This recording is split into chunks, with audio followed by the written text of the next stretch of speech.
সাতটি কারণে ইরানকে হারানো অসম্ভব। 500 বছর ধরে ইরানকে হারানোর চেষ্টা পৃথিবীর সমস্ত পরাশক্তিরা করেছে, কিন্তু 500 বছরের ইতিহাস বলছে ইরানের এক চুল পরিমাণ জায়গা কেউ আজ পর্যন্ত দখল করতে পারে নাই। এমনকি সাদ্দাম হোসেন 7 বছর আমেরিকার মদদ নিয়ে ইরানকে পরাস্ত করার চেষ্টা করেছে, কিন্তু এক চুল জায়গা ইরানের আজ পর্যন্ত কেউ দখল করতে পারে নাই। মূলত 7টি কারণ রয়েছে এর পিছনে। 1 নম্বর কারণ হচ্ছে ইরানের ভৌগোলিক অবস্থা। ইরান হচ্ছে 3টি মহাদেশের সংযোগ স্থলে অবস্থিত। সেগুলো হচ্ছে ইউরোপ, এশিয়া এবং আফ্রিকা। এই 3 দেশের মাঝখানে রয়েছে ইরান, এবং ইরানের পাশ দিয়ে বয়ে গেছে 3টি বড় বড় সমুদ্র। একটি হচ্ছে কাস্পিয়ান সাগর, একটি হচ্ছে আরব সাগর এবং একটি হচ্ছে ওমান সাগর। মূলত এই সাগরগুলো ইরানকে বাড়তি নিরাপত্তা দেয়।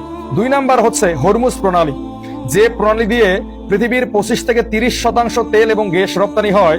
যে পথটা ইউরোপ আমেরিকার যুদ্ধ বিমানকে আকাশে উড়ায়, এই পথ হচ্ছে পুরোপুরি ইরানের দখলে। ইরান যদি এই হরমুজ প্রণালী বন্ধ করে দেয়, তাহলে ইউরোপ আমেরিকার একটি যুদ্ধ বিমানও আকাশে উড়বে না।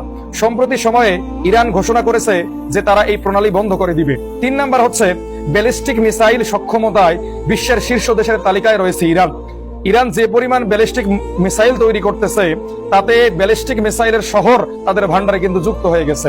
খোদ ইসরায়েলি গণমাধ্যম বলতেছে যে ইরান প্রতি মাসে প্রায় 300 করে ব্যালিস্টিক মিসাইল তৈরি করে, এবং ইরান যে সস্তা ড্রোন তৈরি করে, এই ড্রোনও কিন্তু পৃথিবীতে সেরা।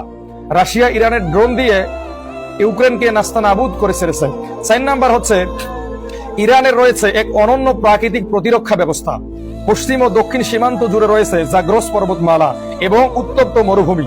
কেউ যদি ইরানে স্থল অভিযান চালাতে চায়, তাহলে এই বিশাল পাহাড় পার হয়ে মরুভূমিতে আসতে হবে। কেউ যদি এই বিশাল পাহাড় পারও হয়ে যায়, কিন্তু এই প্রচন্ড উত্তপ্ত মরুভূমিতে তারা টিকতে পারবে না। মূলত এই কারণে ইরানকে দখল করা অসম্ভব।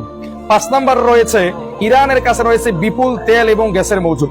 যুদ্ধ বিমান উড়াতে এবং ব্যালিস্টিক মিসাইল তৈরি করতে তেল এবং গ্যাসের প্রয়োজন হয়। ইরানকে কিন্তু এগুলো কিনতে হয় না। ইরান এগুলো নিজেদের জমিন থেকে উত্তোলন করে এবং এগুলো দিয়ে তৈরি করে, এবং বারবারই ইরানের অর্থনীতিকে ধসিয়ে দেওয়ার চেষ্টা করেছে ইউরোপ আমেরিকা, কিন্তু কোনোভাবেই তারা পারে নাই, কারণ তাদের কাছে রয়েছে বিশ্বের রিজার্ভ তেল ও গ্যাসের প্রায় 15 থেকে 20%। 6 নাম্বার হচ্ছে ইরানের রয়েছে বিশ্বের সব থেকে শক্তিশালী দেশগুলোর সাথে বন্ধুত্ব, যেমন চীন, রাশিয়া, উত্তর কোরিয়া, পাকিস্তান, ভেনেজুয়েলা, এরকম অনেক দেশের সাথে ইরানের বন্ধুত্ব রয়েছে। এই জন্য ইরানকে কিন্তু বিশ্বের অন্যান্য দেশগুলো ভয় পায়। 7 নাম্বার রয়েছে ইরানের প্রক্সি গ্রুপ। ইরান কিন্তু ইসরায়েলের সঙ্গে যুদ্ধ এখন না, অনেক আগ থেকেই শুরু করেছে প্রক্সি গ্রুপগুলোর মাধ্যমে, যেমন হিজবুল্লাহ, হুতি, হামাস। এগুলো